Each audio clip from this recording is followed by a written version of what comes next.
Hello, my name is Anna and welcome to my channel. In this video I would love to share with you my little experiment which I've already completed, but I thought it would be nice of me to share with you a technique for dyeing yarn which I used. First of all, a little story. My kids asked me to do tie-dye tops. Apparently it's a new thing, and that made me think, can I use that technique for my yarn? And I did. Apparently it worked very well. There's example of skein which I dyed with food coloring in a tie-dye technique, and I can show you the result when it's knitted. Looks quite pretty, doesn't it? Here's another example in different colorway, and again, look at that. That is hand dyed, just simply with food coloring and a yarn which I hand spun myself from a batt. I mixed wool and sari silk, so all these colorful dots in my yarn, this is sari silk. The technique is quite straightforward. You take your hand spun or commercial wool, doesn't matter. It could be with sari silk, could be without it. You tied it with rubber bands. You soak it for some few hours probably in any acidic solution, and I personally used food coloring. You can use something else, whatever you got.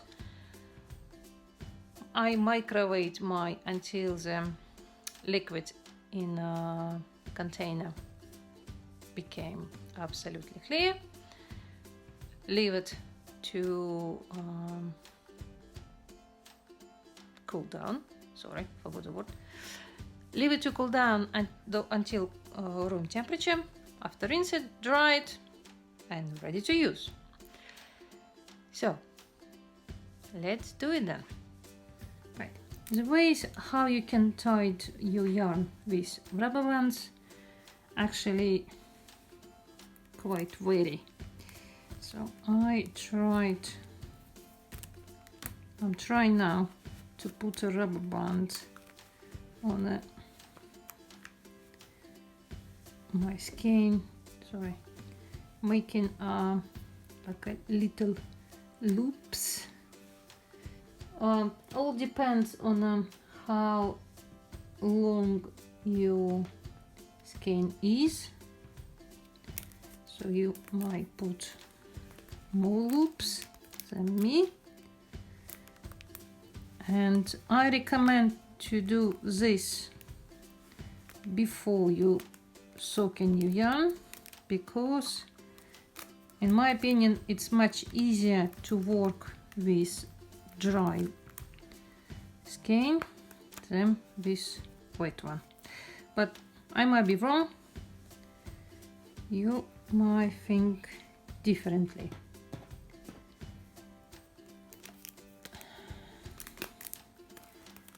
From previous experiments, I find out that you also can choose how many rubber bands and how wide you can put it on your skein. So obviously, the wider it is, the bigger uncolored piece of your yarn gonna be. So let's put few more rubber bands and make it a bit longer. Also, if you don't have rubber bands, you can use any type of string, preferably slightly thicker ones, so you will spend less time wiping it around your skein. Right, so let's extend a bit here as well.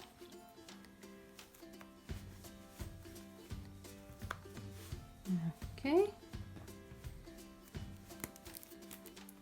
My rubber band's a bit thin, so I use 3 or 4 in one go to save my time as well. Right. Make sure you pull out all your yarn which might stuck between your rubber bands. So in this way you make clear sections. Right.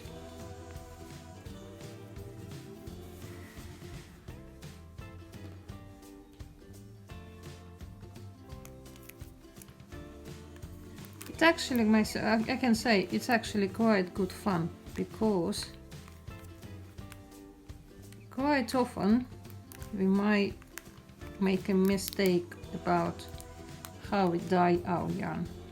In this case, I turn my mistake in my advantage, because we all sometimes come through the way that some of part of skin didn't dye it properly, and as a result we get upset.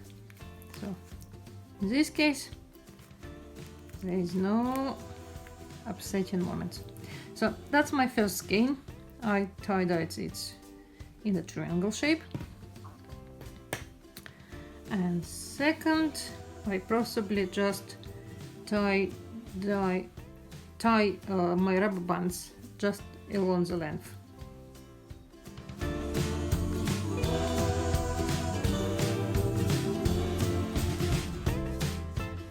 So both of my skeins are ready to be soaked. Just little comment about second one. The amount and number of sections could be vary. The length of them completely up to you. Again, how wide you do your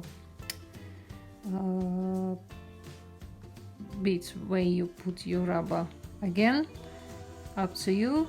Obviously the wider it is, the more undyed yarn you're gonna have. So it's all ready to go. A little bit of water and lemon juice, because I'm using my own general microwave, so I want to keep it safe for my family. And so going in. Pull. Right.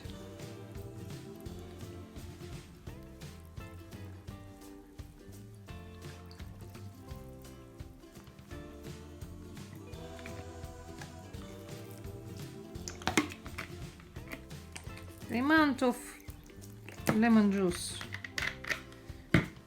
I'm not gonna tell you, because it depends on what sort of dye you use and what sort of lemon juice, because different companies it's slightly different concentration. The most important is acidic. Right, so I'm gonna leave my yarn soaking overnight, cover it with lid, and for you that's gonna be just a moment. And this is now morning of next day.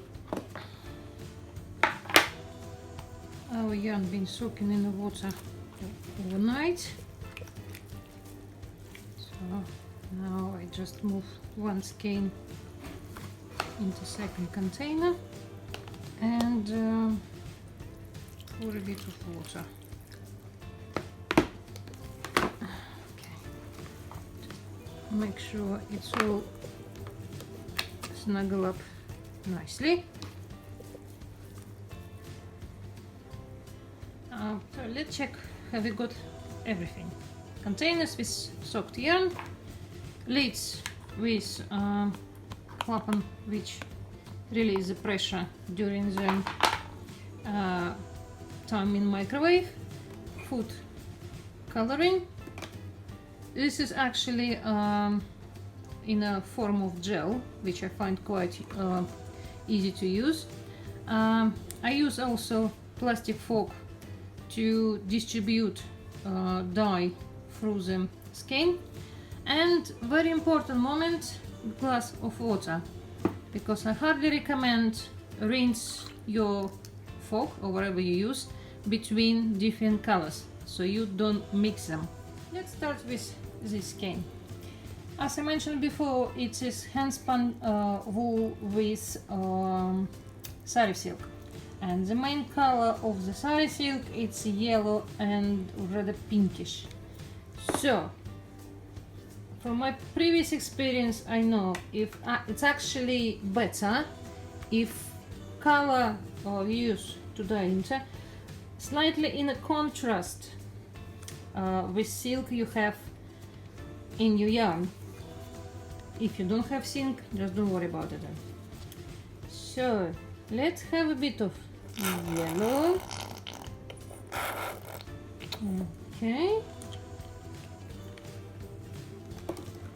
And you need to use your fork to press dye to spread evenly through the skein.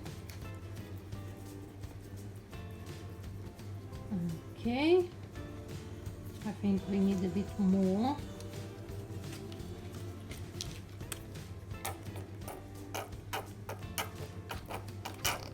Just that's it. And now just pressing on the skein with my fork, make sure it's gonna spread evenly through the thickness. Right, rinsing my fork. What's next? I might want some green. I'm gonna use pistachio and I'm gonna put it next to yellow.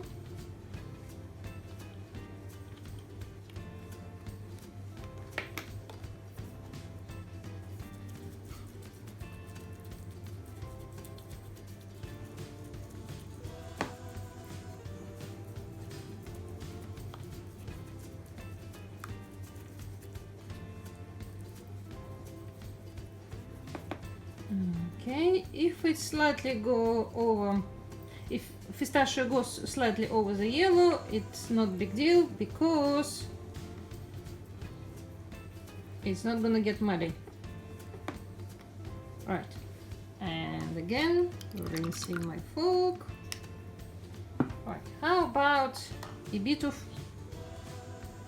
pink, but away from green? Yep. And this we're gonna have somewhere here. Okay.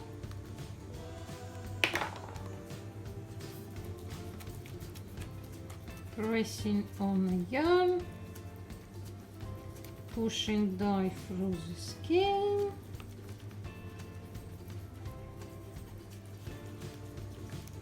Okay. If a bit of pink gets with yellow, no, that's actually coral, sorry. It's gonna be alright because it's not gonna be muddy.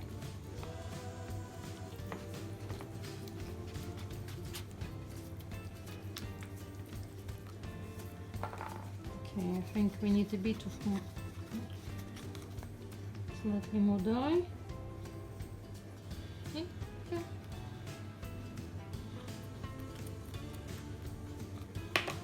Right. So I hope you got the idea how actually the process of dyeing with food coloring happening in technique with tie-dye. Right, so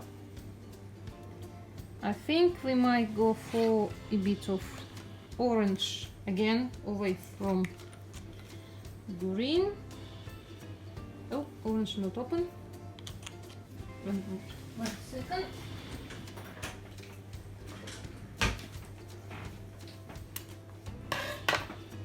Right, away from that's it.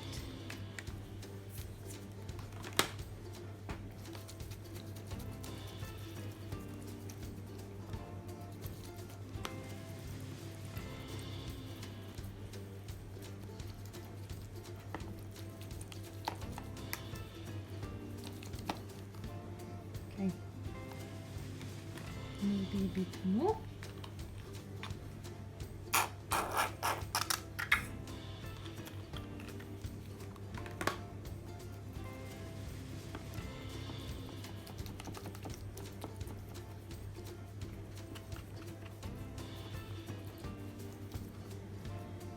And washing my fork. Right, so what we can put between green and orange, and that's not gonna be disastrous. Probably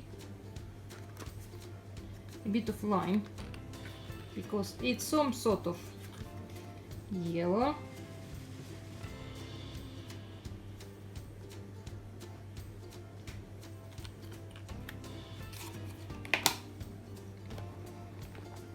Which we can add a bit of yellow as well.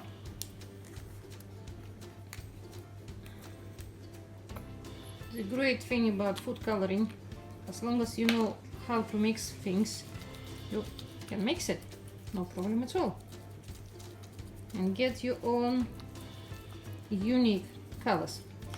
The problem is it could be quite difficult to repeat, but apart of that, just enjoy it.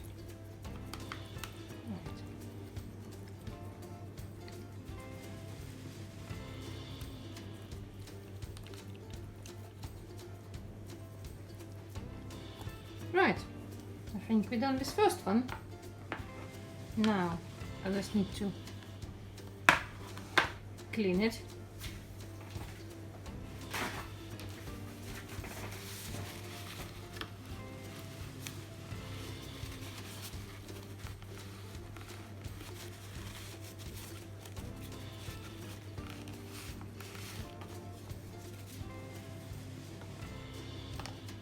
Okay, I might add a bit of orange juice just on top of it, because it dissolves in water so nicely. You don't need to stir it or anything.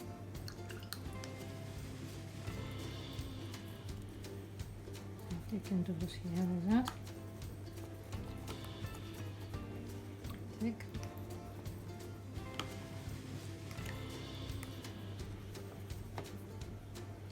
Right, so now we just need to close it tightly and just leave it on the side. With this skein, which contains quite a lot of blue sari silk, I think I might go for some purples and greens.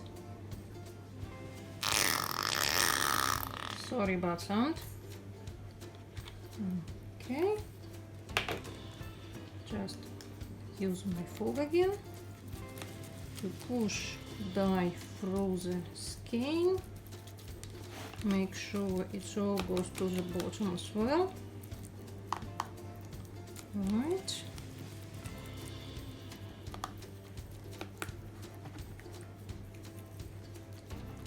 Beautiful. Okay, washing my. Okay, I got very nice color called Jade. I used it before and it's come out quite nicely. So, I got the open one. Okay, use the open one.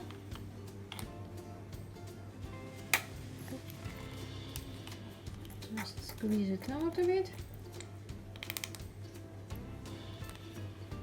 Okay.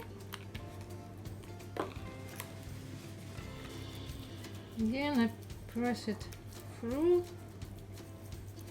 the skein, because we had our yarn soaked quite long time. Fibers are full of liquid, so that's the reason why dye gonna penetrate the fibers quite easy, and that's gonna be more or less even coverage. Okay, I think I might put some pistachio as well.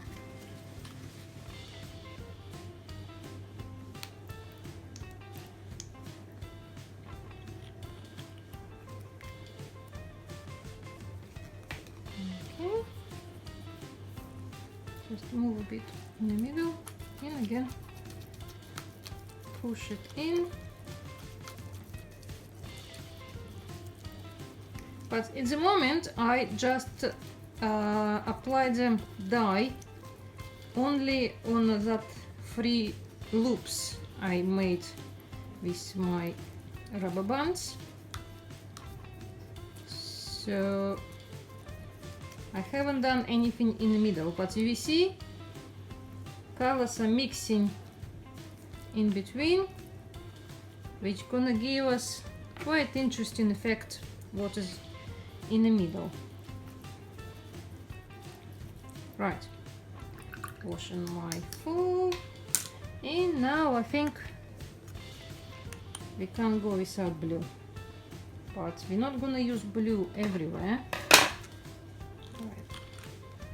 We're gonna use blue only in some areas. And the good thing about having a sari silk in your yarn, that if it's not gonna catch any dye, it's anyway gonna be with some color in it, because sari silk doesn't go anywhere. Right, that's it, that's the rest of it. Beautiful fingers.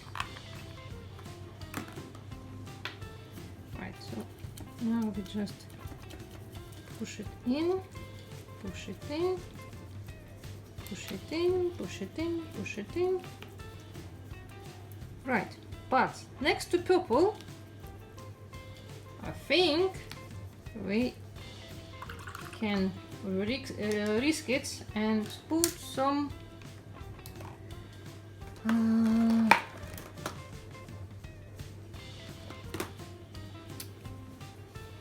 strawberry color, because strawberry it's some sort of red,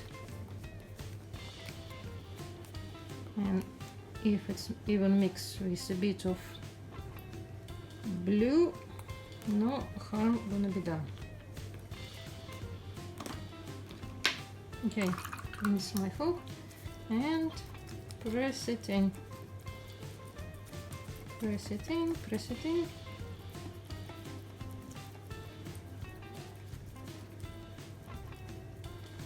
Just little reminder, any shade or tone or type of blue always takes longer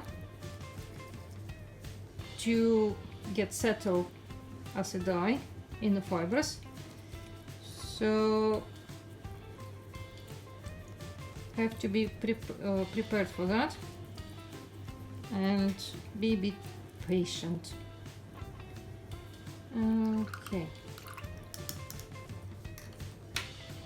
I think we might put a bit of purple in strawberry to settle color a bit, so it's not gonna be too bright.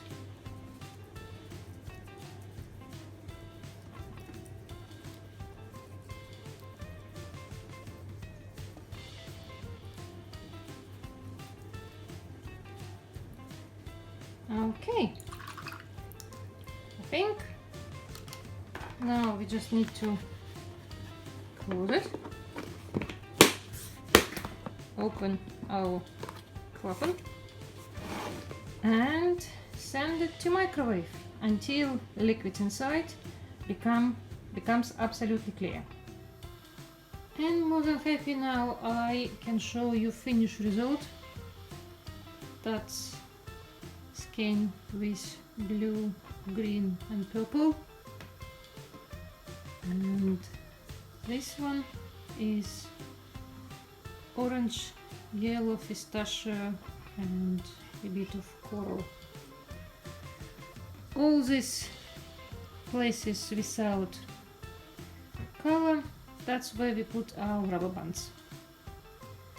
And still we can see that whole skein being colored through, so there is no unwanted empty places. But skein itself, it's a halfway. You always can see the beauty of yarn when you can see how it's knitted. So I done the little samples and you can see how yarn looks like on the different stitches. In my opinion, absolutely beautiful. And after all, this is hand dyed yarn. And second example looks like that, very cheerful and very nice effect. Thank you for watching. Hopefully see you very soon. Bye.